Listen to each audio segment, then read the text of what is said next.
Fungsi meyakinkan dalam komunikasi Islam dicapai dengan metode hiwar atau dialog dan jidal atau debat.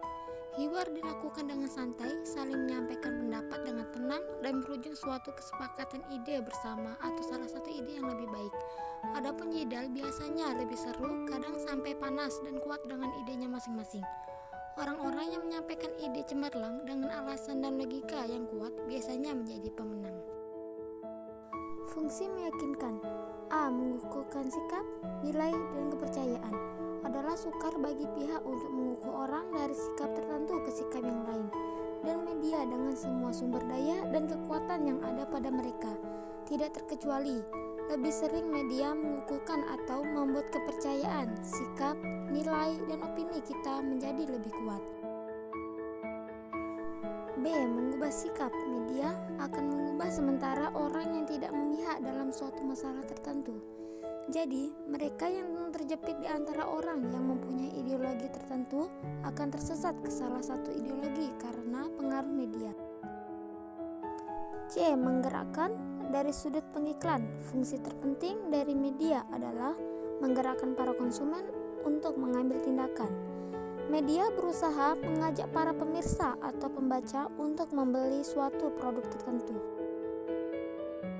D. Menawarkan etika atau sistem nilai tertentu dengan mengungkapkan secara terbuka adanya penyimpangan tertentu dari suatu norma yang berlaku.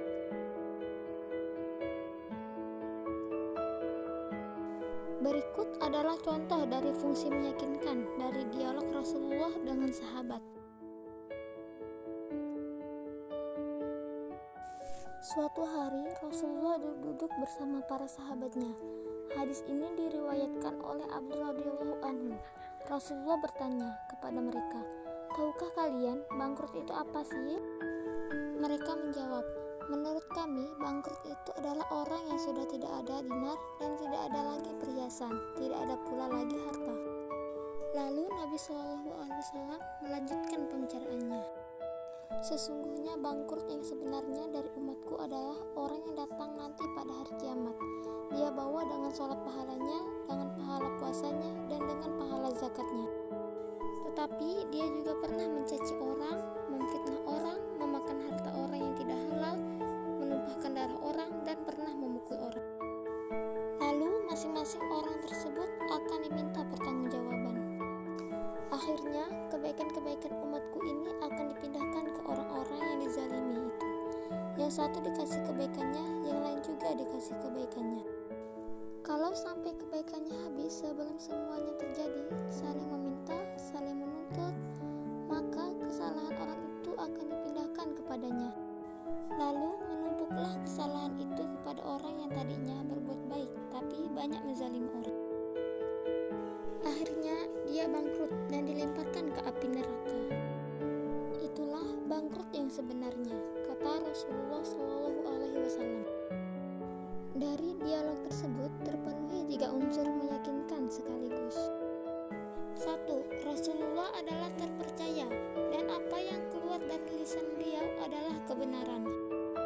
2. Rasulullah menyampaikan informasi dengan cara yang mudah diterima, akal, runut, dan rapi.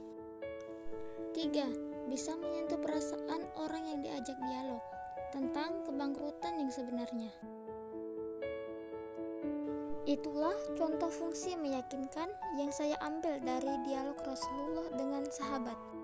Semoga bermanfaat.